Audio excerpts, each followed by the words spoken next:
Hello everyone, welcome to physics board. So हम अपना class 12 physics का फर्स्ट चैप्टर कंप्लीट कर चुके हैं और आज हम लोग सेकंड चैप्टर स्टार्ट करने वाले हैं। हमारा जो सेकंड चैप्टर है, chapter number 2, it is electric potential and capacitance. तो चैप्टर में बेसिकली दो पार्ट हैं, एक तो पोटेंशियल और पोटेंशियल एनर्जी को डील करता है और दूसरा पार्ट डील करता है कैपेसिटेंस को। और वन बाय वन हम दोनों चीज़ों को देखेंगे ना। शुरू की स्टार्टिंग कुछ वीडियोस पोटेंशियल और पोटेंशियल एनर्जी से डील करेंगे और लास्ट की फिर उसके बाद की वीडियोस कैपेसिटेंस को डील करेंगे। सो पोटेंशियल को डिफाइन करने से पहले हमें पोटेंशियल एनर्जी को डिफाइन करना पड़ेगा, क्योंकि पोटेंशियल जो है वो पोटेंशियल एनर्जी से डिफाइन होता है। सबसे पहले एक बार हम देखते हैं इलेक्ट्रिक पोटेंशियल एनर्जी का कॉन्सेप्ट। ठीक है, अब देखिए है क्या। आपने 11th क्लास में एक चीज पढ़ी होगी कि कोई भी अगर कंजर्वेटिव फोर्स होती है तो उसके लिए हम लोग पोटेंशियल एनर्जी को डिफाइन कर सकते हैं। ठीक है, मैंने क्या कहा, कोई भी कंजर्वेटिव फोर्स होती है तो उसके लिए पोटेंशियल एनर्जी को डिफाइन करते हैं, और ये जो इलेक्ट्रिक पोटेंशियल एनर्जी होती है ना, इसका सिंबल होता है कैपिटल यू। ठीक है, तो अब यहाँ पे हम पोटेंशियल एनर्जी को डिफाइन या इलेक्ट्रिक पोटेंशियल एनर्जी को डिफाइन इसलिए कर पा रहे हैं क्योंकि जो इलेक्ट्रिक फोर्स होती है, इलेक्ट्रिक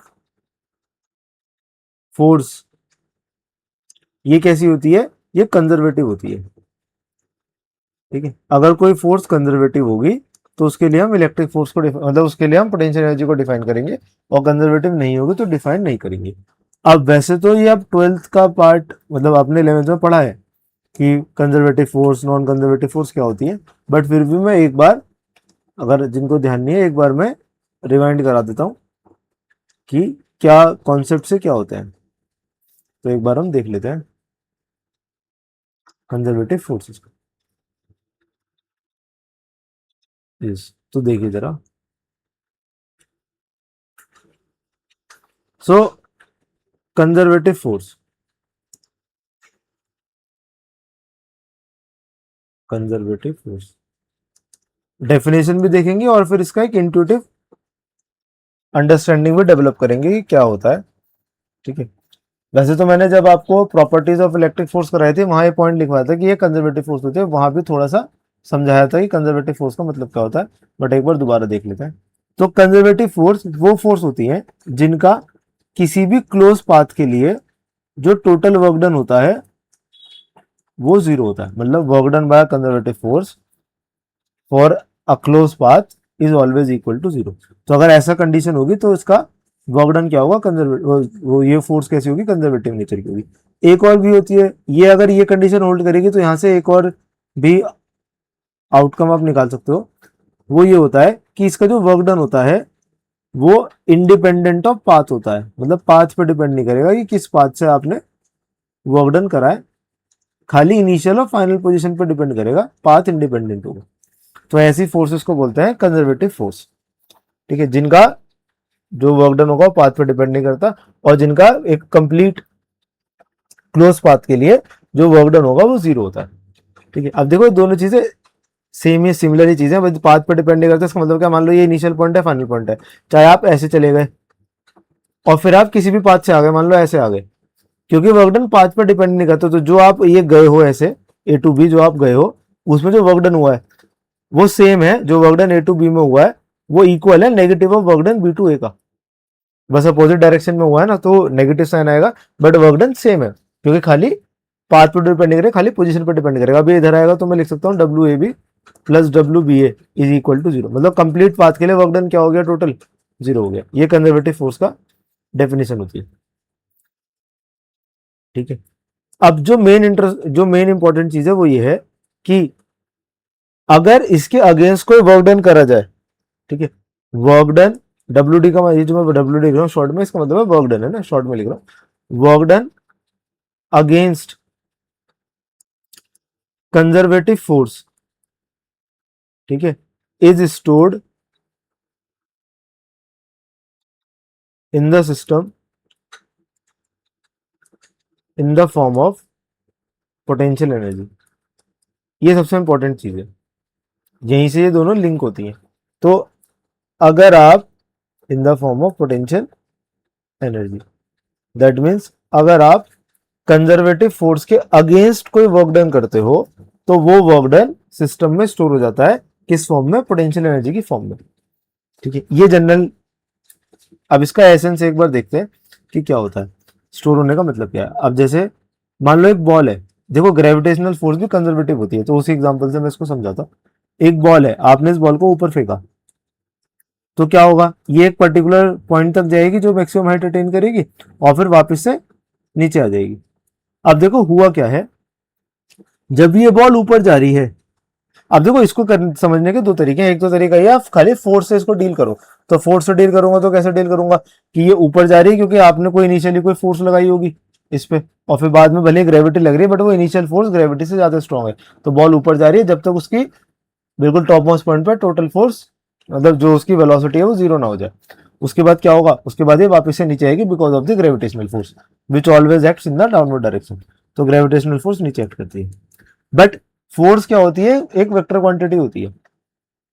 ठीक है, बट कंजर्वेटिव फोर्स में हमारे पास एक और फायदा होता है कि हम इसको एनर्जी की फॉर्म में भी डील कर सकते हैं, पोटेंशियल एनर्जी डिफाइन कर सकते हैं। एनर्जी से के फॉर्म में या वर्क के फॉर्म में डील करने का मेन फायदा क्या होता है कि ये सब स्केलर क्वांटिटीज है, तो इनको प्लस माइनस करना थोड़ा इजी होता है, नॉर्मली प्लस हो जाता है, वेक्टर लॉस की जरूरत नहीं पड़ती है। ठीक है, वरना तो जितनी भी चीजें हम वर्क एनर्जी से डील करते हो बिना उसके भी आप सॉल्व कर सकते हो by using force, velocity, acceleration. खाली अगर मैं मैकेनिक्स की बात करूं, ऐसे यहाँ पर है, हम अभी पोटेंशियल एनर्जी और पोटेंशियल डिफाइन करेंगे, बट ये सारे प्रॉब्लम या मैक्सिमम प्रॉब्लम जो यहाँ से सॉल्व हो रही है वो आप इलेक्ट्रिक फोर्स और इलेक्ट्रिक फील्ड से भी सॉल्व कर सकते हो। अब जरा यहाँ पे वापस आते हो, तो मैं आपको ये बता रहा था, मान लो आपने एक बॉल को ऊपर फेंका, अब मैं इसको वर्क और एनर्जी के टर्म में देखता हूँ। तो जब आप इस बॉल को ऊपर फेंक रहे हो तो आप ग्रेविटी के अगेंस्ट वर्क कर रहे हो, भाई ग्रेविटी नीचे लग रही है, और जब आप ऊपर फेंक रहे हो तो आप डिस्प्लेसमेंट कर रहे हो ऊपर की तरफ। तो जो इसका वर्क डन हो रहा है वो अगेंस्ट द ग्रेविटी हो रहा है। यही वर्क डन इस बॉल में स्टोर हो रहा है in the form of potential energy. ठीक है, और जब ये टॉप मोस्ट पॉइंट पे चली गई तो इसकी काइनेटिक एनर्जी जीरो हो गई। अब खाली इसके पास, पर ये पोटेंशियल एनर्जी अभी इसलिए नहीं दिख रही थी क्योंकि इसके पास काइनेटिक एनर्जी थी। जैसे ये टॉप मोस्ट पॉइंट पे चली गई तो इसके पास खाली कौन सी एनर्जी बची है, काइनेटिक एनर्जी जीरो हो गई, पोटेंशियल एनर्जी बची है। इसी पोटेंशियल एनर्जी की वजह से ये बॉल वापस से नीचे आएगी, ये तो होता है, और वापस से जितनी हाइट से छोड़ा था इतनी हाइट पे आकर रुक जाएगी। तो इसी चीज को हम ऐसे कहते हैं कि क्योंकि हमने ग्रेविटी के अगेंस्ट वर्क करा तो बॉडी के अंदर एक पोटेंशियल एनर्जी स्टोर हो गई। ठीक है, और जब, ठीक है, और वही पोटेंशियल एनर्जी वापस से आपको वर्क करके देगी। एनर्जी क्या होती है, इट इज द एबिलिटी या स्टोर्ड फॉर्म ऑफ वर्क होता है, कि मतलब बॉडी के पास वर्क करने की एबिलिटी आ गई है बट अभी बॉडी वर्क नहीं कर रही है। तो यही तो हुआ यहाँ पे, जैसे जैसे बॉल ऊपर जा रही है उसके पास एबिलिटी है ना नीचे आने की, बट वो नीचे आ नहीं रही क्योंकि ऑलरेडी ऊपर की तरफ एक वेलोसिटी है, बट जैसी वो वेलोसिटी जीरो हो जाएगी तो बॉल नीचे आ जाएगी। यही एसेंस होता है ना एनर्जी का। तो यहां से हमने ये चीज देखी। अब सेम जो है ना, अभी सेम चीज को मैं, अभी तो पहले मैं खाली कंसेप्ट डेवलप कर रहा हूँ, बाकी सेम चीज को हम इलेक्ट्रिक फोर्स पे भी लगा के देखेंगे और वहां भी मैं आपको समझाऊंगा। अब देखो, जो डेफिनेशन होती है इसकी, किसकी डेफिनेशन, कि कितना पोटेंशियल एनर्जी स्टोर होगी, उसका भी एक जनरल तरीका है। तो वो डेफिनेशन ये कहती है कि work done by conservative force, ठीक है, is equal to initial potential energy minus final potential energy, that means negative of change in potential energy. मतलब अगर आप कंजर्वेटिव फोर्स का वर्क डन निकालोगे तो वो बराबर होगी negative of change in potential energy. अब इस कंसेप्ट का भी एक एसेंस ले लो, जैसे मान लो बॉल है, जब ये बॉल नीचे की तरफ आ रही है, ये ग्राउंड हो गया, तो देखो धीरे धीरे जैसे बॉल नीचे आ रही है, ऐसे नीचे आ रही है, तो इसकी हाइट धीरे धीरे कम हो रही है। इसका मतलब क्या हो रहा है, इसकी एनर्जी कम हो रही है। भाई पोटेंशियल एनर्जी का फॉर्मूला है तो मेरे ख्याल से सबको आता होगा, ग्रेविटेशन पोटेंशियल का फॉर्मूला होता है mgh। तो जैसे जैसे इसकी हाइट कम हो रही है वैसे वैसे इसमें एनर्जी जो इसमें स्टोर होगी वो भी कम हो रही है। और कम हो क्यों हो रही है, क्योंकि ये वर्क कर रही है बॉडी, भाई वर्क कर रही है ना, ग्रेविटी वर्क कर रही है, सॉरी बॉडी पे ग्रेविटी वर्क कर रही है, ग्रेविटेशनल फोर्स नीचे लग रही है। ठीक है, और जब ये नीचे आ रही है बॉडी तो डिस्प्लेसमेंट भी नीचे हो रहा है। तो work done by gravity positive है या ग्रेविटी वर्क कर रही है, और जितना वर्क डन ग्रेविटी कर रही है उतनी इसकी एनर्जी कम होती चली जा रही है। ठीक है, देखो हमने ग्रेविटी के अगेंस्ट वर्क करा था तो इसमें एनर्जी स्टोर हो गई थी। अब जैसे जैसे वो एनर्जी रिलीज होगी या जैसे जैसे ग्रेविटी वर्क करेगी वैसे वैसे वो एनर्जी कम होती चली जाएगी। ये आपका कंजर्वेटिव फोर्स और एनर्जी का एसेंस होता है। अब सेम कंसेप्ट को हम यहाँ पे भी लगाते हैं। अब क्या होगा, अब इलेक्ट्रिक फोर्स क्योंकि कंजर्वेटिव फोर्स है तो ये भी क्या करती है, इसके लिए भी हम पोटेंशियल एनर्जी को डिफाइन कर सकते हैं और तरीका वही है। अब डेफिनेशन क्या है वो देखो, तरीका क्या होगा, यही तरीका होगा। अब मैं क्या लिखूंगा, work done by electric force, W E conservative force, यहाँ पे कौन सी फोर्स है, इलेक्ट्रिक फोर्स है, is equal to initial potential energy minus final potential energy of the system which is equal to minus delta U. ये definition होगी। अभी देखो एक चीज आप नोट करना, ये मैं चेंज की डेफिनेशन लिख रहा हूँ ना, वो भी अभी उस चीज पे भी आएंगे। तो हम खाली एनर्जी का चेंज ही निकाल सकते हैं। ऐसे ही आप देखो काइनेटिक एनर्जी को भी जब डिफाइन करते हैं तो उसके चेंज को डिफाइन करते हैं वर्क एनर्जी थ्योरम से, भी वो भी यहाँ पे हम यूज करेंगे। ठीक है, बट ये मेरे ख्याल से ये डेफिनेशन समझ में आएगी। इसका मैंने आपको इंट्यूटिव थोड़ा अंडरस्टैंडिंग भी बताई क्या होता है कि जैसे जैसे बॉडी वर्क कर रही है, जैसे जैसे बॉडी पे सॉरी कंजर्वेटिव फोर्स वर्क कर रही है वैसे वैसे उसकी एनर्जी क्या होती जा रही है, कम होती जा रही है, क्योंकि उतना वर्क होता जा रहा है। भाई एनर्जी है ऐसे ऐसे मानो स्टोर्ड फॉर्म है, जैसे मान लो आपकी पॉकेट में 1000 रुपए है, ठीक है, आप जैसे जैसे खर्चा करते चले जाओगे वैसे वैसे आपकी पॉकेट का अमाउंट कम होता चला जाएगा। तो वैसे स्टोर्ड एनर्जी क्या होती है, स्टोर्ड फॉर्म ऑफ वर्क ही होता है एक तरीके से, मान लो स्टोर्ड हो गई है वो चीज, एनर्जी स्टोर हो जाती है। ठीक है, तो एनर्जी स्टोर है बॉडी में, जैसे जैसे वो वर्क करती रहेगी बॉडी या बॉडी पे वर्क होता रहेगा वैसे वैसे वो एनर्जी क्या होती जाएगी, कम होती रहेगी, अगर कंजर्वेटिव फोर्स वो वर्क डन कर रही है। ठीक है, तो ये डेफिनेशन होती है। अब देखो एक और चीज, ये तो डेफिनेशन है ही है, बट जनरली हम इस डेफिनेशन को ज्यादा यूज नहीं करते हैं। अब जरा जिस डेफिनेशन को यूज करते हैं मैं जरा वो भी वो कर देता हूँ। तो हम जनरली क्या यूज करते हैं, हम इस कंसेप्ट पे थोड़ा ज्यादा ध्यान देते हैं। ये जो मैंने लाइन लिखी थी कि ये एनर्जी स्टोर कब होगी, जब इसके अगेंस्ट कोई वर्क डन होगा। ठीक है, तो हम इसी डेफिनेशन को ज्यादा यूज करते हैं एनर्जी को निकालने के लिए। ठीक है, तो हम क्या करते हैं, हम अगेंस्ट द कंजर्वेटिव फोर्स या against the electric force work को देखते हैं। तो मान लो कि हमारे पास एक अप्लाइड फोर्स या एक्सटर्नल फोर्स है। ठीक है, एफ एक्सटर्नल क्या है, एक एक्सटर्नल फोर्स है, या फिर मैं यहीं पे लिख देता हूं। देखो मान लो हमारे पास एक तो ये डब्ल्यू ई है जो कि क्या है, work done by electric force. Okay, और मान लो मेरे पास एक है वर्क डन बाय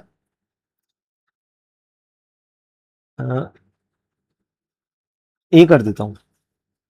ठीक है, डब्ल्यू डब्ल्यू का मतलब हो गया work done by external force.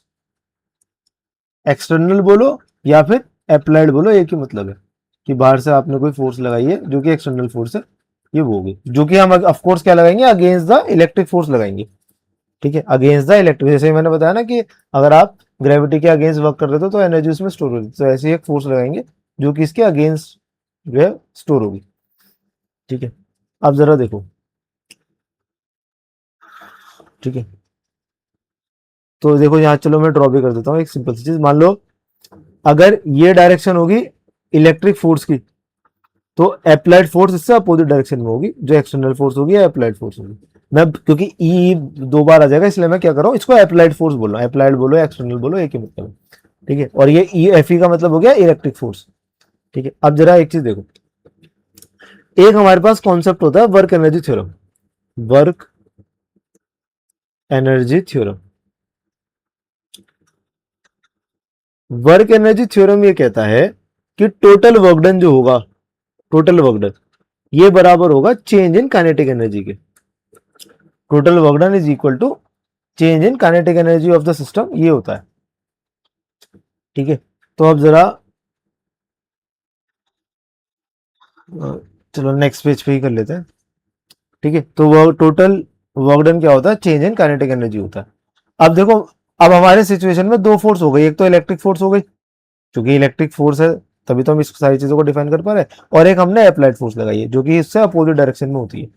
तो हमारे पास जो वर्क बनेगा वो भी दो बनेंगे, एक तो work done by electric force होगा टोटल वर्क डन, और एक होगा work done by applied force या एक्सटर्नल फोर्स, ये इक्वल होगा चेंज इन काइनेटिक एनर्जी की। ठीक है, ये वर्क एनर्जी थ्योरम से हमें पता है। अब देखो अगर मैं एक स्पेशल कंडीशन लगाऊं कि जो डेल्टा के ई है ये जीरो है, मतलब काइनेटिक एनर्जी में कोई चेंज नहीं आया, और काइनेटिक एनर्जी में कोई चेंज नहीं आया इसका मतलब क्या होता है, इसका मतलब ये होता है कि वेलोसिटी या स्पीड जो है वो कांस्टेंट है। भाई half m v square formula होता है ना काइनेटिक एनर्जी का, तो मास तो कांस्टेंट है ही ऑफ कोर्स। अगर वेलोसिटी या स्पीड कांस्टेंट होगी तो भी एनर्जी में कोई चेंज नहीं आएगा।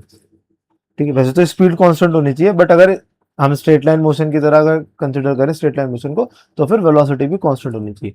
और वेलोसिटी कांस्टेंट होगी तो फिर यहाँ से एक और चीज आप डिड्यूस कर सकते हो कि एक्सेलरेशन क्या होगा, जीरो होगा। ये सारी चीजें हम डेफिनेशन में इस्तेमाल करेंगे ना, इसे थोड़ा ध्यान से समझो, ध्यान से। तो अगर ये सारी चीजें में ये चीजें अगर होल्ड कर रही हैं, देन आई कैन से कि जो डेल्टा के है वो क्या है, जीरो है। तो अगर मैं ये यूज करूंगा तो मैं लिखूंगा W E plus W A is equal to zero. तो यहां से डब्ल्यू ए का फॉर्मूला आया या एक्सप्रेशन आया माइनस डब्ल्यू ई, इस तरफ चला जाएगा तो minus W E. W E हम ऑलरेडी देख चुके हैं, क्या था, U I minus U F. अभी पीछे हमने देखा डेफिनेशन से, work done by electric force क्या हो जाएगा, initial potential energy minus final potential energy is equal to work done by applied force.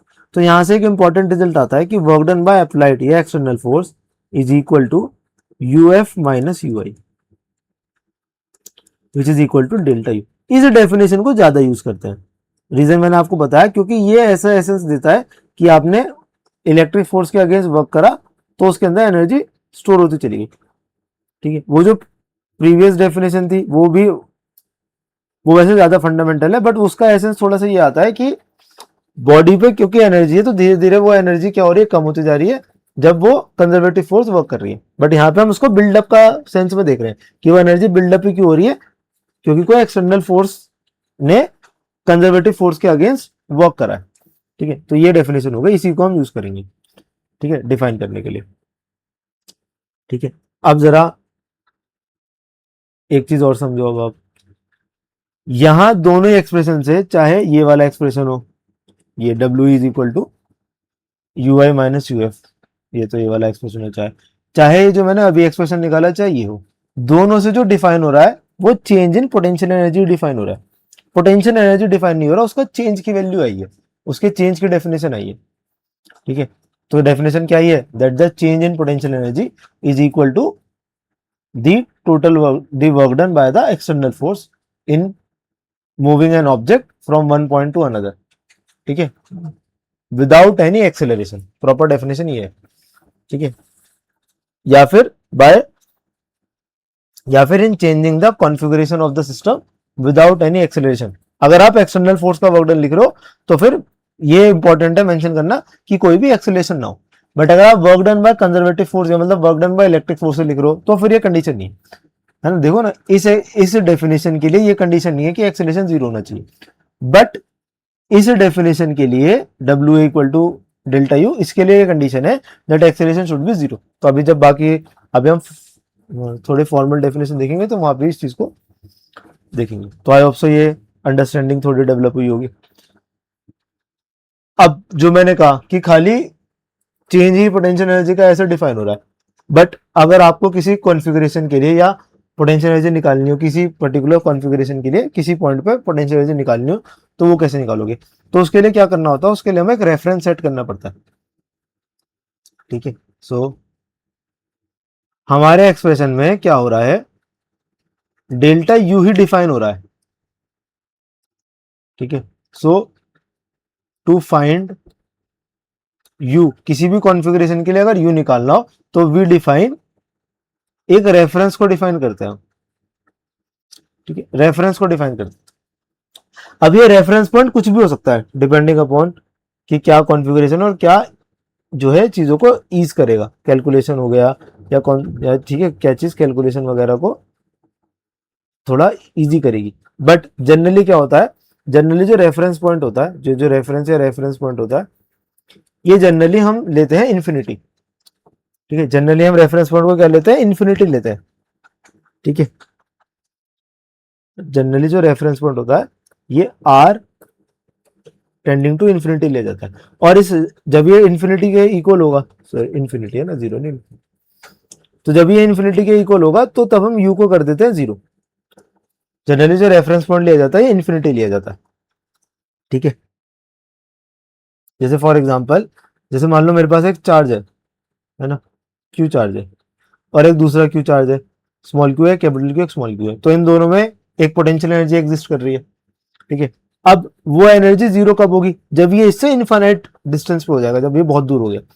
और लॉजिक इसका ये, जब ये इससे बहुत दूर हो गया तो इसका इस पे कोई इन्फ्लुएंस ही नहीं है, ये बहुत दूर हो गया ना, इन्फिनिटी पे चला गया, लगभग इन्फिनिटी पे चला गया।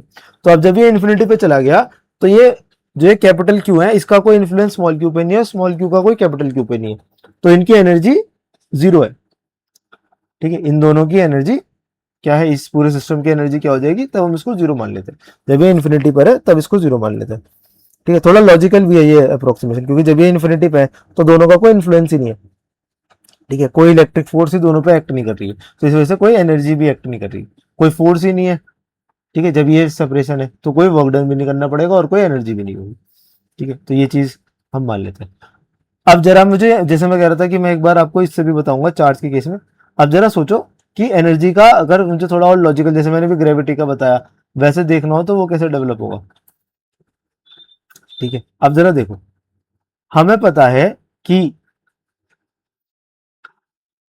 ये जो, मान लेते हैं दोनों ये पॉजिटिव चार्ज है ना, प्लस क्यू, ये भी पॉजिटिव चार्ज है और ये भी पॉजिटिव चार्ज है, तो वी नो कि पॉजिटिव पॉजिटिव क्या करते हैं, रिपेल करते हैं। अब मान लो कि मैं, अगर ये चार्ज मान लो यहाँ पे रुका हुआ है, जैसे अभी मैंने डायग्राम में ड्रॉ करो कि ये चार्ज कुछ सेपरेशन पे, मान लेते हैं आर सेपरेशन पे है, तो क्या ये ऐसे अपने आप रुका रहेगा, नहीं, ये क्या कर रहा होगा, इसको रिपेल कर रहा होगा, एक फोर्स लगा रहा होगा, इलेक्ट्रिक फोर्स लगा रहा होगा इस तरफ, ठीक है। ये एक इलेक्ट्रिक फोर्स लगा रहा होगा इस तरफ, ठीक है। बट अगर मुझे इसे रोके रखना है, यहाँ पे इस कॉन्फ़िगरेशन में रोके रखना है, तो मुझे या तो कोई बाहर से फोर्स लगानी पड़ेगी ना, तभी तो ये यहाँ पे रुका रहेगा, वरना तो ये इस पे फोर्स लगा रहा होगा। और इवन ये बड़े वाले चार्ज पे भी, कैपिटल क्यू चार्ज पे भी फोर्स लगाएगा ये, ठीक है। तो ये एक मुझे वर्क, इस इलेक्ट्रोस्टैटिक फोर्स का एक वर्क डन देखने को मिलेगा। अब देखो, मान लो, अब देखो यार फिर से मैं इसको उसी एग्जांपल समझता हूँ, जैसे वहां पे क्या था, हमने उसके ग्रेविटी के अगेंस्ट वर्क करा था तो उसमें वापस से वो वर्क मिल गया था। अब सोचो, मान लो मैं ये इन्फिनिटी से उठा के इस चार्ज को यहाँ ले आया था किसी तरीके से, तो मैंने किस पे फोर्स लगाई होगी, मान लो मैंने एक अप्लाइड फोर्स लगाई ऐसे, एफ अप्लाइड, जिसकी वजह से मैंने क्या करा, इस चार्ज को मैं यहाँ से उठा के यहाँ पे ले आया, और ये काम मैंने विदाउट एक्सेलेशन करा, क्योंकि मैंने अभी डेफिनेशन में बताया कि क्या, डेफिनेशन को ये वाली यूज करने के लिए विदाउट एक्सेलेशन मानना पड़ेगा। तो यहाँ से एक कंडीशन और आ गई, अगर एक्सेलेशन जीरो है तो नेट फोर्स जीरो होनी चाहिए, ठीक है। अब यहाँ पे एक चीज भी समझ लो भाई, अगर एक्सेलरेशन जीरो है दैट मीन्स जो नेट फोर्स है वो जीरो होना चाहिए। क्यों, क्योंकि हमारे पास न्यूटन का सेकंड लॉ ये कहता है that net force is equal to mass into acceleration होता है। अब अगर एक्सेलरेशन जीरो है तो नेट फोर्स जीरो, और नेट फोर्स क्या है, एफ ए और एफ ई है। इसका मतलब ये, अगर नेट फोर्स जीरो है, अब देखो इक्वल ये अपोजिट तो है ही, एफ ई राइट साइड में तो एफ ए लेफ्ट साइड में, बट इनका मैग्नीट्यूड भी इक्वल होगा, बात समझ में, तभी तो इनका नेट इफेक्ट जीरो होगा, ठीक है। इसका मतलब है F A plus F E ये जीरो होना चाहिए, और अब मैं इसको उधर ले जाऊंगा तो एफ ए क्या हो जाएगा, नेगेटिव ऑफ एफ ई हो जाएगा, जब वेक्टर फॉर्म में लिख देता हूँ, ठीक है, ये हो जाएगा।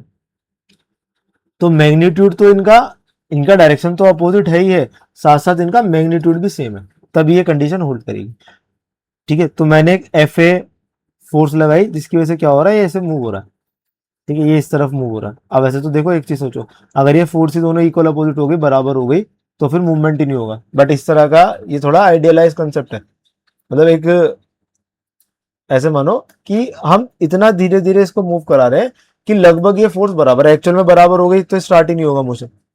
सोचो ना, अगर किसी बॉडी पे दो डायरेक्शन में इक्वल अपोजिट फोर्स लग जाए, एटलीस्ट मोशन को शुरू कराने के लिए चाहिए, एक बार यूनिफॉर्म मोशन हो जाएगा तो फिर चाहे चाहे एक बार को जरूरत ना हो, बट एटलीस्ट मोशन को शुरू कराने के लिए तो कुछ फोर्स चाहिए। तो इनिशियली तो ये एफ ए थोड़ा ज्यादा होना चाहिए as compare to F A, तभी ये चार्ज इस तरफ मूव करेगा। अब देखो, पर अब जो मैं बात समझाना चाह रहा हूँ वो समझो। तो हमने क्या करा, इन्फिनिटी से उठा के इस स्मॉल क्यू चार्ज को ऐसे इसकी तरफ लाके हमने यहाँ पे रख दिया। अब अगर मैं इसको यहाँ रखते ही छोड़ दिया तो क्या होगा, ये चार्ज वापस से भाग जाएगा, क्योंकि ये तो रिपेल कर रहा है। जैसे मैंने अप्लाइड फोर्स हटा दी है ना, मैंने क्या करा, यहाँ पे एक बार यहाँ पे दोबारा बना देता हूँ, या चलो इसी में ही दूसरा कलर यूज कर लेते हैं। तो मैंने क्या करा, इसको यहाँ से उठा के मैं यहाँ ले आया, बट जैसे ही मैं इसको यहाँ लाके छोड़ूंगा ये वापस से भाग जाएगा, क्योंकि ये तो ये पॉजिटिव, ये बड़ा वाला चार्ज जो कैपिटल क्यू चार्ज है, ये तो इसको रिपेल कर रहा है भाई, ये जो कैपिटल क्यू चार्ज यहाँ रखा हुआ है, अब जैसे ही यहाँ के रखा जाएगा तो इस पर रिपल्शन फोर्स लगा ही रहा है, मैं इसको एक फोर्स लगा के यहाँ तक ले आया था, बट जैसे ही मैं इसको यहाँ लगा रखूंगा वापस चला जाएगा। तो जो भी इस फोर्स के अगेंस्ट, इलेक्ट्रिक फोर्स के अगेंस्ट जो भी वर्क डन हुआ वो वापस से मिल जाएगा। इसका मतलब है वो एनर्जी के फॉर्म में स्टोर हो गया था। इसको कंपेयर करो जो मैंने वो ग्रेविटी वाला एग्जांपल बताया था कि बॉल को ऊपर फेंक रहे हैं, तो जैसे ही वो ऊपर फेंक के छोड़ दिया आपने तो मैक्सिमम पॉइंट पे जाकर वापस से नीचे आ जाएगा। तो देखो ऐसे ही तो हो रहा है, मैं इन्फिनिटी से उठा कर लाया इसको, यहाँ पे लाकर मैंने रखा, बट जैसे ही यहाँ लाकर छोड़ा ये वापस से इसको रिपेल करके वापस से इन्फिनिटी पे भेज देगा। ठीक है, तो work done against the electric force store हो गए in the form of potential energy, और उसकी डेफिनेशन ये है। ठीक है, उसकी डेफिनेशन क्या है ये। अब जरा एक बार ये भी समझ लेते हैं कि पोटेंशियल कितना, एनर्जी कैसे लिखेंगे किसी पॉइंट पे, है ना, जैसे मैंने यहाँ पे भी रेफरेंस बताया। ठीक है, अब जरा इसी चीज को मैं थोड़ा सा, फिर हम पोटेंशियल, पहले एनर्जी का एक चीज समझ लेते हैं ना, तो इसी चीज को दोबारा से देखो, इस एग्जांपल को। मान लो प्लस क्यू चार्ज है और ये यहाँ क्यू चार्ज है। ठीक है, और मान लेते हैं कि दो पॉइंट है। ठीक है, और मान लेते हैं ये चार्ज फिक्स है ना, कैपिटल क्यू चार्ज फिक्स है, और मान लेते हैं ये डिस्टेंस है आर ए, ये पॉइंट है या ये है आर वन।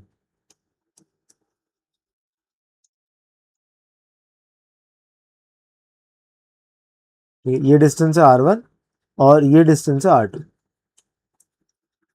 ठीक है, ये डिस्टेंस है आर वन और ये डिस्टेंस है आर टू। हमें पता है कि अगर हम इसको आर वन से आर टू पे लेके गए, या मान लो आर टू से आर वन पे लेके आए, ठीक है, हमने क्या करा, इसको आर टू से आर वन पे लेकर आए। ठीक है, धीरे धीरे बाहर से पास ला रहे हैं, अप्लाइड फोर्स की वजह से धीरे धीरे पास ला रहे हैं। तो होगा क्या, हमारी डेफिनेशन से क्या लिखा जाएगा, that work done by the applied force, अगर मैं अप्लाइड फोर्स का वर्क डन लिखूं, work done by the applied force is equal to energy, final energy, final कहां पे है, आर वन पे है, माइनस इनिशियल एनर्जी जब ये आर टू पर है।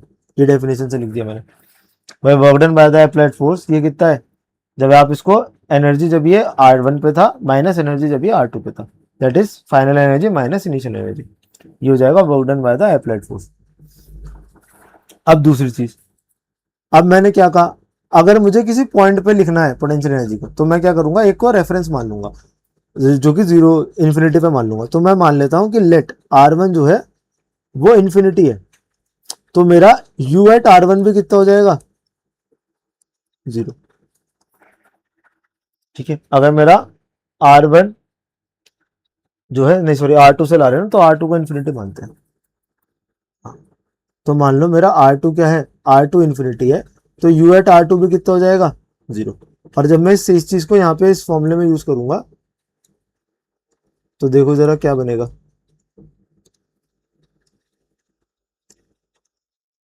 मैं इस चीज को अगर यहाँ पे यूज करूंगा तो देखिए ये हो जाएगा, फिर work done by the applied force is equal to, ये तो U at R one minus zero. ठीक है, work done by the applied force is equal to U at R one. तो work done by applied force क्या हो गया, you at R one. अब मैं जनरली भी लिख सकता हूं इसको, work done by applied force is equal to U at R. तो आर डिस्टेंस पे, जब ये दोनों आर डिस्टेंस पे थे, उसके लिए जो potential energy stored in the system है that is equal to work done by the applied force या by the external force, work done by the external force in bringing the charge, in bringing the charge from infinity to point या to the point, या जो भी, या ऐसे भी लिख सकते हैं इन असेंबलिंग द कॉन्फिगरेशन। तो सही तरीका वो होता है। ठीक है, वैसे सही तरीका ये होता है कि असेंबल करने में जो चीज यूज हो रही है ना, बट ये भी है ना, कोई दिक्कत नहीं, इसको ऐसे ही पढ़ सकते हैं, फ्रॉम इन्फिनिटी टू आर। ठीक है, आर डिस्टेंस पे उसको लाने में, चार्ज को लाने में ये वर्क डन है। अब जरा हम जरा डिफाइन कर लेते हैं, अब जो मेन चीज है पोटेंशियल को डिफाइन कर लेते हैं। ठीक है, अब जरा इस बात को ध्यान रखना, और अब जरा हम पोटेंशियल को डिफाइन कर लेते हैं। वैसे तो एनर्जी के लिए जो ना मैं बार बार सिस्टम वगैरह जो यूज कर रहा हूँ वो अभी आगे जब हम पढ़ेंगे ना एनर्जी अभी आगे हमें पूरा पढ़ना है ना पोटेंशियल एनर्जी के साथ। अभी तो मैंने बस इंट्रोड्यूस इसलिए करा है ताकि मैं पोटेंशियल को डिफाइन कर पाऊँ। अब हम वही करने जा रहे हैं, हम जो है ना जितनी चीजें हमें चाहिए थी उतनी चीजें हमने इकट्ठा कर ली है, तो अब हम पोटेंशियल को डिफाइन करने जा रहे हैं। ठीक है, तो देखो इलेक्ट्रिक पोटेंशियल को कैसे डिफाइन करते हैं, इसको रिप्रेजेंट करते हैं वी से, कैपिटल वी से, और इसको डिफाइन करते हैं इलेक्ट्रिक पोटेंशियल को डिफाइन करते हैं, या ऊपर ही लिख देता हूं, इसको डिफाइन करते हैं पोटेंशियल एनर्जी, जो कि ऑफकोर्स इलेक्ट्रिक पोटेंशियल एनर्जी होगी, पोटेंशियल एनर्जी पर यूनिट चार्ज। ठीक है, पोटेंशियल एनर्जी से पर यूनिट चार्ज। ये देखो सेम इस तरीके से जैसे हमने फोर्स के लिए इलेक्ट्रिक फील्ड को डिफाइन करा था, जो कि आपको मतलब स्पेस में हर एक पॉइंट पे एक वैल्यू असाइन करता है जिसको फील्ड बोलते हैं, ऐसे ही एनर्जी के करस्पॉन्डिंग पोटेंशियल डिफाइन करते हैं। ठीक है, सेम लॉजिक है डिफाइन करने का। तो V इक्वल टू हो जाएगा, पोटेंशियल एनर्जी को किससे रिप्रेजेंट करते हैं, U से, अपॉन इवन पहले चेंज को डिफाइन करता हूं मैं, है ना, बाकी पोटेंशियल तो एक पॉइंट पे तब लिखेंगे, पहले चेंज को डिफाइन करते हैं। तो जो चेंज इन पोटेंशियल एनर्जी होगा, potential sorry change in electric potential होगा, वो बराबर होगा change in potential energy upon charge के। ठीक है, change in potential energy upon charge के। और अगर मैं यहाँ पे चार्ज की जगह 1 कर दूं तो ये डेल्टा V डेल्टा U के बराबर हो गया। तो डेफिनेशन क्या है, that change in potential is equal to, और दूसरी चीजें हैं उस तरीके से डिफाइन करते हैं। और ये जो चेंज इन, इसको लिख सकते हैं work done by applied force, ये हमने देखा है अभी। तो डेफिनेशन क्या बनी, डेफिनेशन ये बनी that the change in potential electric potential, change in electric potential is equal to the work done bye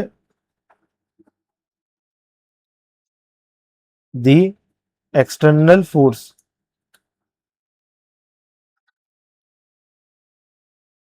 on a unit positive charge,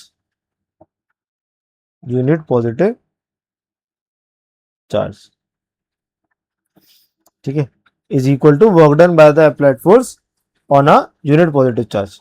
ठीक है, work done per unit charge से इसको डिफाइन करते हैं चेंज इन पोटेंशियल को। अब जैसे change in potential को डिफाइन करा है, वैसे ही पोटेंशियल को भी डिफाइन करेंगे किसी एक पॉइंट के लिए। ठीक है, वैसे ही क्या डिफाइन करेंगे, पोटेंशियल को भी डिफाइन करेंगे किसी एक पॉइंट के लिए। तो अभी नेक्स्ट चीज जो है वो ये है, पोटेंशियल एट अ पॉइंट, किसी पॉइंट पे पोटेंशियल की क्या डेफिनेशन होती है। ठीक है, तो अभी वो चीज देखो, अभी हमने देखा चेंज इन पोटेंशियल की डेफिनेशन होती है चेंज इन पोटेंशियल एनर्जी पर यूनिट चार्ज। ठीक है, चेंज इन पोटेंशियल एनर्जी पर यूनिट चार्ज। और फिर ये चीज देखो, चेंज इन पोटेंशियल एनर्जी क्या होगा, final potential minus initial potential equal to, ये क्या हो जाएगा, final potential energy minus initial potential energy upon Q। ठीक है, अब अगर मैं इनिशियल पॉइंट को 0 पे मान लूं, इसका इनिशियल पॉइंट का जो कोऑर्डिनेट जो पोजीशन वेक्टर है, ये सेम या चार्ज की वजह से देख लो। ठीक है, इनिशियल पॉइंट का जो पोजीशन वेक्टर है अगर मैं उसको 0 पे मान लूं, ठीक है, तो मान लेते हैं जो इनिशियल पोजीशन वेक्टर है, ये हम अगेन एक चार्ज के लिए डिफाइन कर रहे हैं ना, एक चार्ज, एक टेस्ट चार्ज है, उसकी वजह से हम पोटेंशियल और पोटेंशियल एनर्जी को लिख रहे हैं, पहले लिखने की कोशिश कर रहे हैं, डिफाइन करने की कोशिश कर रहे हैं। तो मान लेते हैं इनिशियल पोजीशन वेक्टर को अगर मैं 0 पे मान लेता हूं, तो मेरी जो इनिशियल पोटेंशियल एनर्जी हो जाएगी वो भी क्या हो जाएगी, 0, और जो इनिशियल पोटेंशियल हो जाएगा वो भी 0 हो जाएगा। ठीक है, तो यहां से क्या डेफिनेशन बनी, यहां से डेफिनेशन ये बनी कि जो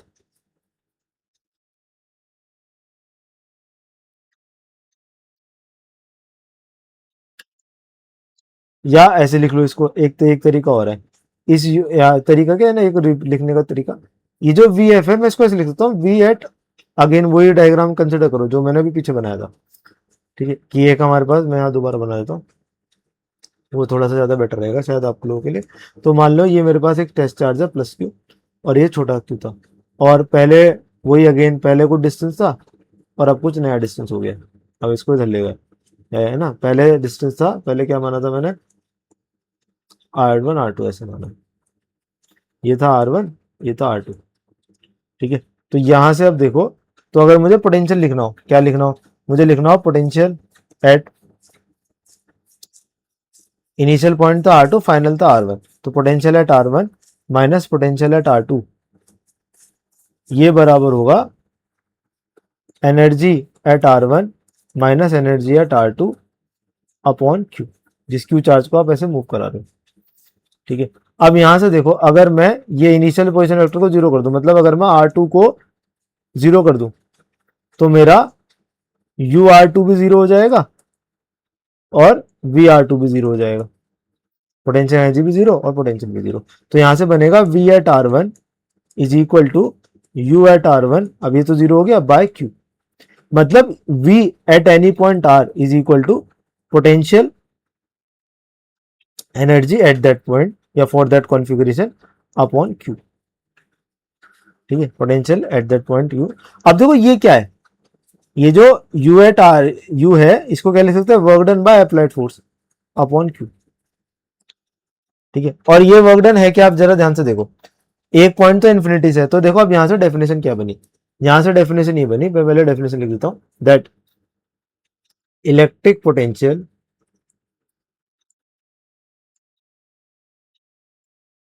eight any point is defined as the amount of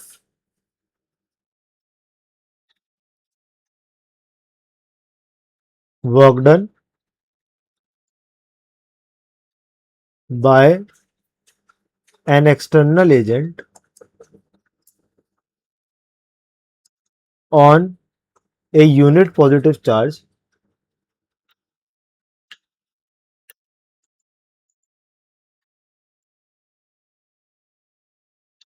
in bringing it from infinity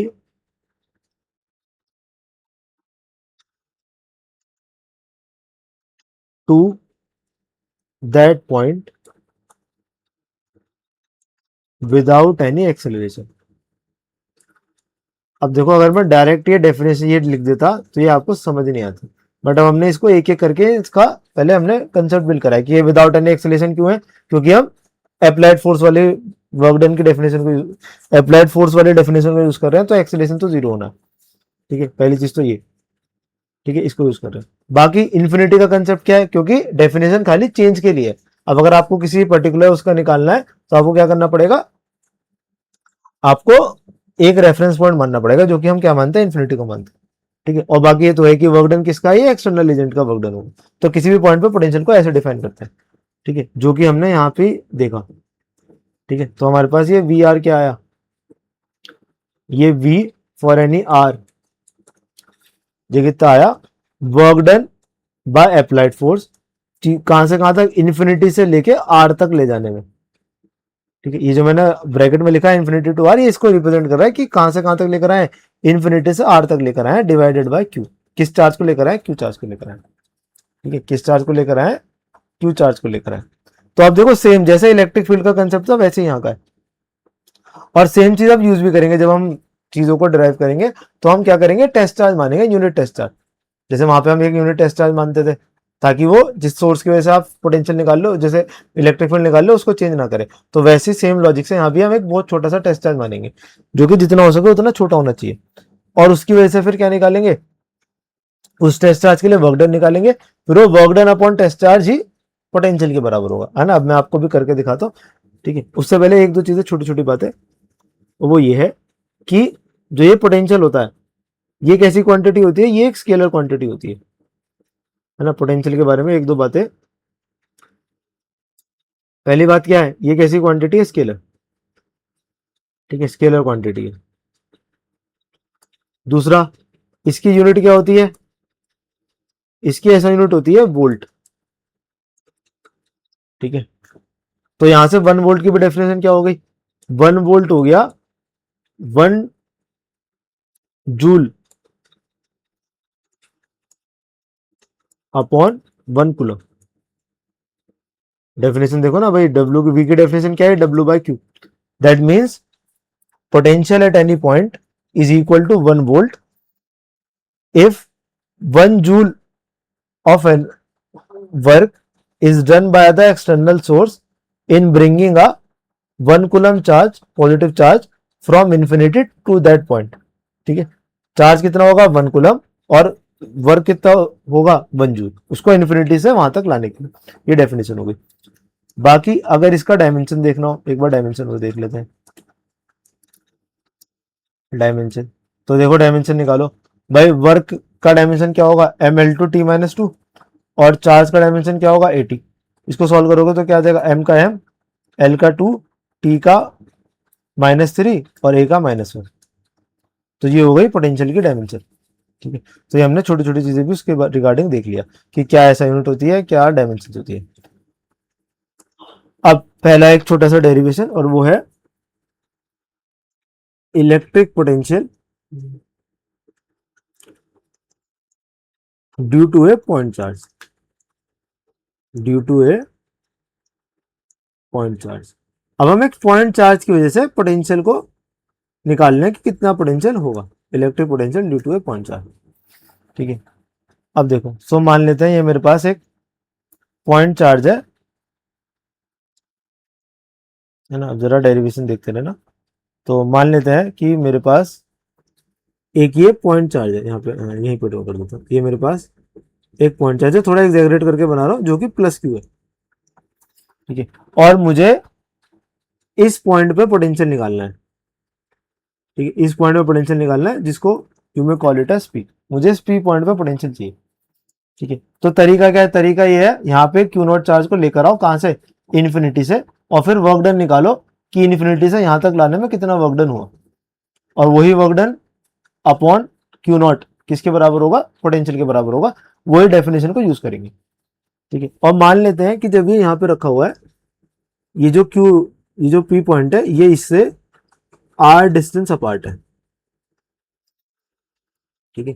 तो तरीका क्या है? तरीका ये है कि यहाँ का इन्फिनिटी पर एक कोई क्यू नॉट चार्ज है, और इसको यहां से लेके यहाँ पे लाके रख रहे हैं, ठीक है। और फिर हम ये निकालना है कि ये प्रोसेस को करने में कितना वर्क डन होगा। वो वर्क डन निकालो, डिवाइड बाय क्यू नॉट, क्या होगा? पोटेंशियल होगा इस पी पॉइंट पे। जो डेफिनेशन हमने अभी इतनी देर में समझी है, उसी को यूज करेंगे, ठीक है। तो अब देखो, अब हमें वर्क डन निकालना है। अब वर्क डन का फॉर्मूला क्या होता है? वर्क डन का फॉर्मूला होता है एफ डॉट एस। बट ये फॉर्मूला कब लगाना होता है? जब फोर्स क्या हो? कांस्टेंट हो। बट यहाँ पे फोर्स क्या होगी? वेरिएबल होगी। क्यों भाई? फोर्स का फॉर्मूला देखो, इलेक्ट्रिक फोर्स हो या चाहे अप्लाइड फोर्स हो, इलेक्ट्रिक फोर्स का फॉर्मूला देख लो, चाहे अप्लाइड फोर्स का फॉर्मूला देख लो, कोई भी फॉर्मूला देख लो, ठीक है। तो भाई अगर मैं अप्लाइड फोर्स वाला कंसेप्ट इस्तेमाल करूंगा, ठीक है, अगर मैं अप्लाइड फोर्स वाला कंसेप्ट इस्तेमाल करूंगा, चलो वही कर लेते हैं ना, अप्लाइड फोर्स वाला कंसेप्ट इस्तेमाल कर लेते हैं। तो देखो, डेफिनेशन कोई भी लगा सकते हो, चाहे अप्लाइड फोर्स वाली लगाओ, चाहे चाहे इलेक्ट्रिक फोर्स वाली लगाओ ना, दोनों ही चीजें लगाई जा सकती है, ठीक है। तो अब जरा देखो, मैंने अभी थोड़ी देर पहले आपको बताया था, क्योंकि एक्सेलेरेशन 0 होगा, तो उसके लिए रिक्वायरमेंट ये होती है कि जो मैग्नीट्यूड है इलेक्ट्रिक फोर्स का, वो बराबर होना चाहिए मैग्नीट्यूड ऑफ अप्लाइड फोर्स के, हर एक पॉइंट पे। तभी तो नेट फोर्स 0 आएगी, और तभी इसका एक्सेलेरेशन 0 रहेगा। तो यहां से एक चीज है, अब इलेक्ट्रिक फोर्स का फॉर्मूला क्या होता है? Q into Q not upon 4πε0r²। ये होगा किसी भी आर डिस्टेंस के लिए फॉर्मूला होगा। अब एक चीज हमें दिख रही है, जैसे जैसे आर चेंज होगा, वैसे वैसे फोर्स भी चेंज होगी। भाई चार्ज तो सेम है ना, क्यू और क्यू नॉट, बट जैसे जैसे ये चार्ज पास आएगा क्यू नॉट, वैसे वैसे डिस्टेंस क्या होगा? कम होगा। सेपरेशन मतलब क्यू का कैपिटल क्यू का और क्यू नॉट का सेपरेशन कम होगा, और कम होगा तो फोर्स बढ़ेगी। दैट मीन्स ये केस वेरिएबल फोर्स का है। और वेरिएबल फोर्स के लिए क्या जरूरी है, वेरिएबल फोर्स के लिए जरूरी है कि हम लोग इंटीग्रेशन का यूज करें। ठीक है, वेरिएबल फोर्स के लिए क्या जरूरी है कि हम लोग इंटीग्रेशन का यूज करें। तो पहले तो मुझे क्या करना पड़ेगा, मुझे एक छोटे से उसके लिए डी डब्ल्यू लिखना पड़ेगा। तो पहले जरा वो लिखते हैं, पहले मैं वर्क डन ही लिखता हूँ। ठीक है, तो मान लेते हैं ये कुछ ये लाइन हो गई जो इन दोनों को ज्वाइन करती है ये। तो मैं क्या कर रहा हूं, मैं एक छोटा सा डिस्प्लेसमेंट बीच में मान रहा हूं, और देखो क्योंकि डिस्टेंस आर इस तरफ बढ़ रहा है तो डिस्प्लेसमेंट में लूंगा इस तरफ ही। अब जरा ये चीज समझ लेना ध्यान से, मैंने क्या करा, मैं इस प्लस क्यू चार्ज से एक्स डिस्टेंस पे एक dx छोटा सा एलिमेंट मानना, और देखो मैंने एलिमेंट माना आउटवर्ड्स। इसका रीजन क्या है, इसका रीजन ये है, हमेशा कभी भी आप एलिमेंट मानो तो हमेशा अलोंग दी एक्स मानो। जैसे यहाँ पे एक्स अलोंग द कॉर्ड, मतलब जो भी आपका है, जैसे यहाँ पे एक्स का मैंने एलिमेंट माना dx, तो एक्स की डायरेक्शन में जिस तरफ एक्स बढ़ रहा है उस तरफ ही एलिमेंट को माना जाता है। तो देखो एक्स ऐसे बाहर की तरफ बढ़ रहा है, ऐसे मतलब उल्टा मान लोगे तो गलत हो जाएगा। अब ये दिमाग में क्यों आएगा, ये दिमाग में इसलिए आएगा क्योंकि हम डेफिनेशन क्या है, इन्फिनिटी से लेकर आ रहे हैं। तो दिमाग में ये आएगा कि इसको क्यू नोट को बाहर से अंदर की तरफ लेकर आ रहे हैं, तो डिस्प्लेसमेंट तो इस तरफ हो रहा है ना, बाहर से ला रहे हैं ना अंदर की तरफ, इन्फिनिटी से ला रहे हैं, तो क्यों ना डीएक्स को भी मैं इस तरफ ही मान लूं। बट उससे क्या होगा, उससे आपको साइन का प्रॉब्लम होगा। कभी भी आप, जब भी आप ये मानो एलिमेंट मानो, तो वो हमेशा जैसे एक्स का एलिमेंट मानना है डीएक्स, तो हमेशा जिस तरफ एक्स बढ़ रहा है उस तरफ मानोगे, और एक्स इस तरफ इंक्रीज हो रहा है जब जैसे आप प्लस क्यू से दूर जा रहे हो, तो इसका एलिमेंट भी इस तरफ मानेंगे। अब इस छोटे से डीएक्स के लिए मैं वर्क डन लिखूंगा बाय द अप्लाइड फोर्स। तो देखो D W work done by the applied force, ये कितना हो जाएगा। अब देखो जरा, पहले तो अब क्योंकि ये छोटा सा डीएक्स एलिमेंट है तो इसके लिए मान सकते हैं कि अप्लाइड फोर्स कांस्टेंट है, और अप्लाइड फोर्स की डायरेक्शन क्या होगी ये भी समझो। तो भाई देखो इलेक्ट्रिक फोर्स तो अभी लग रही होगी, तो इलेक्ट्रिक फोर्स क्योंकि ये पॉजिटिव चार्ज है रिपेल करेगा, ये भी पॉजिटिव है क्यू नॉट, तो इलेक्ट्रिक फोर्स तो ऐसे अभी लगेगी। और मैंने बताया था अप्लाइड फोर्स इसके अपोजिट होती है, तो अप्लाइड फोर्स इस तरफ लगेगी टूवर्ड्स दी टेस्ट चार्ज, इसको टेस्ट चार्ज बोलते हैं, टेस्ट चार्ज बोलो, तो इस टेस्ट चार्ज के टूवर्ड्स लगेगी अप्लाइड फोर्स। ठीक है, तो अगर मैं ध्यान से देखूं तो अप्लाइड फोर्स और डीएक्स में एंगल कितना है, पाई का एंगल है, 180 डिग्री का एंगल है, दोनों अपोजिट है। तो डी डब्ल्यू क्या हो जाएगा, डी डब्ल्यू का फॉर्मूला क्या होगा, एफ डॉट डी एक्स होगा। पहले चलो मैं पूरा फॉर्मूले से लिख देता हूँ। तो डी डब्ल्यू छोटे से वर्क का फॉर्मूला क्या होगा, F dot F A dot applied force dot D x. अब अप्लाइड फोर्स क्या है, अप्लाइड फोर्स का मैग्नीट्यूड है एफ ए, इसका मैग्नीट्यूड हो गया डी एक्स। ये तो मैं आगे लिख देता हूँ ना, आगे स्पेस है, एक लाइन बचा लेते हैं। तो एफ ए इसका मैग्नीट्यूड हो गया, डी एक्स का मैग्नीट्यूड हो गया, और कॉस कितना लिखूं, पाई। ठीक है, और कॉस पाई मुझे पता है, कॉस पाई कितना होता है -1, तो ये हो गया minus F A into D x. अब एक और चीज मैं यूज करूंगा, वो क्या, मुझे पता है एफ ई का मैग्नीट्यूड एफ ए के मैग्नीट्यूड के बराबर होगा बिकॉज ऑफ द डेफिनेशन। ठीक है, ये रिक्वायरमेंट जरूरी है ना, जब से हम ये डिस्कस कर रहे हैं। तो मैं डी डब्ल्यू मेरा फाइनली क्या बना, डी डब्ल्यू बना minus F E into D x. और एक और चीज, ये जो एफ ई है ये क्या है, जब ये एक्स डिस्टेंस पे तब इलेक्ट्रिक फोर्स, तो इलेक्ट्रिक फोर्स का फॉर्मूला क्या होता है कूलम्स लॉ से, Q not upon 4 pi epsilon not into x square into D x. ये इतनी इलेक्ट्रिक फोर्स बनेगी, यहां तक बात समझ में आती होगी। अब मुझे निकालना है टोटल वर्क डन। ठीक है, टोटल वर्क डन। ठीक है, कहां से कहां तक डेफिनेशन की अब मैं पोटेंशियल लिखने वाला हूं। तो डेफिनेशन है टोटल वर्क डन निकालो इन्फिनिटी से लेके आर तक, इसको आर तक लेकर आना है। ठीक है, इन्फिनिटी से लेके आर तक टोटल वर्क डन निकालना है। ठीक है, तो डेफिनेशन क्या है, जो पोटेंशियल होगा एट आर वो बराबर होगा work done by the applied force upon Q not, इसकी तो डेफिनेशन है। ठीक है, और ये applied force of work done कहां से कहां तक करना है, इन्फिनिटी से लेके आर तक करना है। और ये जो वर्क डन है ये किसके बराबर होगा, जो ऊपर वर्क डन लिखा है ये बराबर होगा, देखो 1 अपॉन क्यू नॉट तो आ गया बाहर एज इट इज, इधर जो नीचे क्यू नॉट है। अब मैं वर्क डन लिख रहा हूं, तो वर्क डन क्या होगा, इसका इंटीग्रेशन डी डब्ल्यू का, तो वर्क डन होगा इसका डी डब्ल्यू का इंटीग्रेशन। अब इसका इंटीग्रेशन ही लिखते हैं, तो 1/q0 तो एज इट इज हो गया। इंटीग्रेशन किसका करना पड़ेगा, अब डी डब्ल्यू ये है तो इसका इंटीग्रेशन करो, q0 dx upon 4 pi epsilon not x square, ठीक है, माइनस साइन है इसके पास। और लिमिट कहां से कहां तक लगाओगे भाई, इन्फिनिटी से आर तक करना है तो इन्फिनिटी से आर तक, ठीक है, ठीक है, इन्फिनिटी से आर तक और माइनस अंदर है Q0, ठीक है। तो मैं जरा इसको अब सॉल्व करते हैं। तो पोटेंशियल एट आर बराबर हुआ 1/Q0, अंदर इंटीग्रेशन है minus Q0 dx upon 4 pi epsilon not x square, ठीक है, एक्स स्क्वायर, और कहां से कहां तक, इन्फिनिटी से लेके आर तक।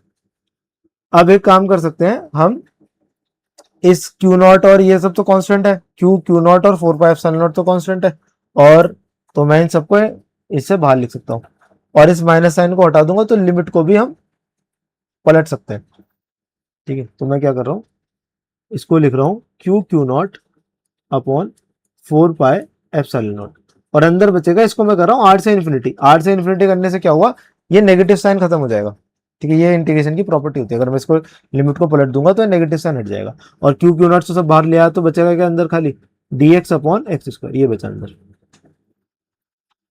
ठीक है।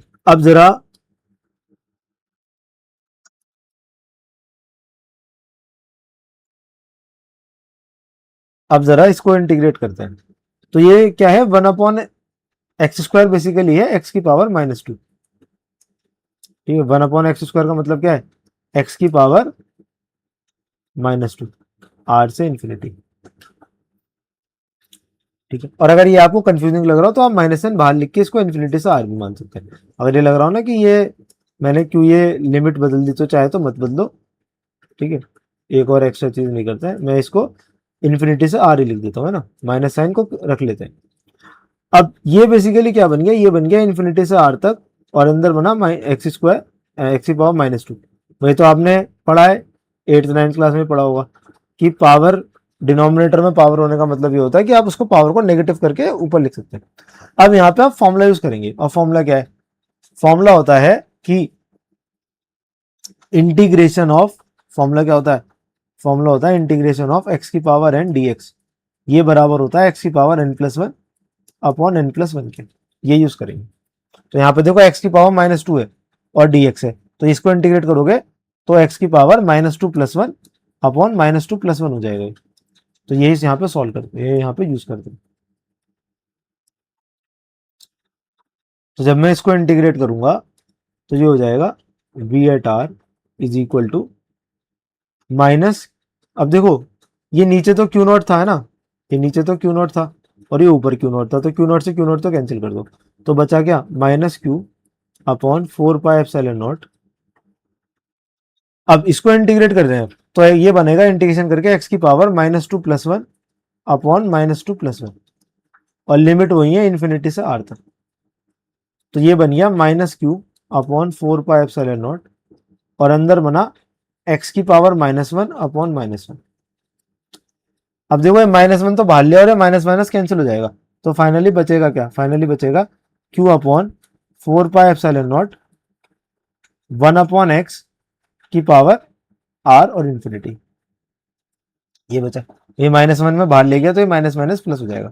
अब यहाँ पे लिमिट पुट कर दो, q upon 4 pi epsilon not, एक बार अपर लिमिट लगाओगे तो ये हो जाएगा 1/r, फिर माइनस लोअर लिमिट तो 1/इन्फिनिटी, एक्स जगह एक बार r रखेंगे और माइनस करके फिर एक्स की जगह इन्फिनिटी रखेंगे, तो ये बना। अब एक और चीज हमें पता है, वो क्या होता है कि 1/इन्फिनिटी जो होता है दैट इज इक्वल टू 0।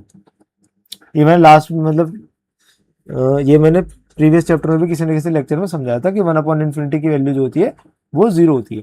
तो जब मैं इस चीज को यहाँ पे पुट कर दूंगा, ठीक है, तो जब मैं इस चीज को यहाँ पे पुट कर दूंगा तो v एट आर कितना हो जाएगा, देखो v एट आर, तो ये हो गया q upon 4 pi epsilon not, अंदर क्या बना 1/r -0, तो फाइनली एक्सप्रेशन क्या बना, v at R is equal to q upon 4 pi epsilon naught r। ये फाइनल एक्सप्रेशन आ गया पोटेंशियल का, Q अपॉन 4πε0 R। अब एक और जो समझने वाली बात है वो ये है कि ये तो हमने निकाला पॉजिटिव चार्ज के लिए, बट अगर नेगेटिव चार्ज होता तो हम यहाँ पे सेम एक्सप्रेशन आता। अगर मान लो नेगेटिव क्यू चार्ज होता कैपिटल क्यू, तो हम बस क्या करते हैं, इस क्यू क्यू जगह नेगेटिव लिख देते। तो इसका मतलब ये है कि इस फॉर्मूले को यूज करते वक्त साइन लगाना है। किसका साइन? चार्ज का साइन। मतलब चार्ज अगर पॉजिटिव है तो पोटेंशियल पॉजिटिव होगा, और चार्ज अगर नेगेटिव है तो पोटेंशियल नेगेटिव होगा। जैसे क्यू चार्ज है ना, यहाँ पे जो क्यू चार्ज है इसकी वैल्यू पॉजिटिव होगी तो पॉजिटिव लिखेंगे, नेगेटिव होगी तो नेगेटिव लिखेंगे। ठीक है, तो आई होप सो ये डेरिवेशन आपको क्लियर हुआ होगा। ठीक है, और ये एक पॉइंट चार्ज के लिए एक आर डिस्टेंस पे पोटेंशियल का एक्सप्रेशन आ गया। ठीक है, एक plus Q charge point charge रखा हुआ है, तो उससे आर डिस्टेंस पे जो पोटेंशियल होगा उसका एक्सप्रेशन हमने डिराइव करा है, which is equal to Q upon 4πε0 R. ठीक है, और इसका देखो फायदा क्या होता है, मैं जो आपको पहले बता रहा था कि पोटेंशियल जो होता है वो स्केलर क्वांटिटी होता है, पोटेंशियल एनर्जी। वेक्टर के साथ दिक्कत क्या है, वेक्टर को ऐड सब्ट्रैक्ट करने के लिए वेक्टर लॉज इस्तेमाल करने पड़ते हैं। तो सिंपल सिस्टम में तो ठीक है, बट जब सिस्टम थोड़ा कॉम्प्लेक्स होने लगे, जब चार्ज डिस्ट्रीब्यूशन थोड़ा कॉम्प्लेक्स होने लगे, तो वेक्टर के साथ डील करना उतना आसान नहीं है। ठीक है, तो हम करते क्या है, हम इन स्केलर्स को यूज करते हैं, जैसे पोटेंशियल या पोटेंशियल एनर्जी को। ठीक है, अब है क्या, ये पोटेंशियल का रिलेशन होता है इलेक्ट्रिक फील्ड से, भाई इंडिपेंडेंट तो है नहीं। जैसे फोर्स का रिलेशन पोटेंशियल एनर्जी से होता है, वैसे ही इस पोटेंशियल का रिलेशन इलेक्ट्रिक फील्ड से होता है। तो हम करते क्या, मान लो आपको एक चार्ज डिस्ट्रीब्यूशन के लिए एनर्जी इलेक्ट्रिक फील्ड निकालनी है, तो हम क्या करेंगे, हम पोटेंशियल निकाल लेंगे। ठीक है, पोटेंशियल निकाल लेंगे, और फिर पोटेंशियल निकालने के बाद फिर उस पोटेंशियल से इलेक्ट्रिक फील्ड निकाल लेंगे, क्योंकि दोनों में रिलेशन होता है। ठीक है, बात समझ में आई? तो ये चीज है, ये चीज हम यूज करते हैं। अब एक चीज चलो और यहीं पे मैं बता देता हूँ, जैसे या चलो वो नेक्स्ट वीडियो में कर लेंगे, है ना, हाँ जिसमें अब, ठीक है, नेक्स्ट वीडियो जो डाइपोल की करेंगे उसमें कर लेंगे। So that's all for this video. Rest if you have any doubt then you can leave it in the comment section. Thank you so much, stay tuned, will see you in the next video.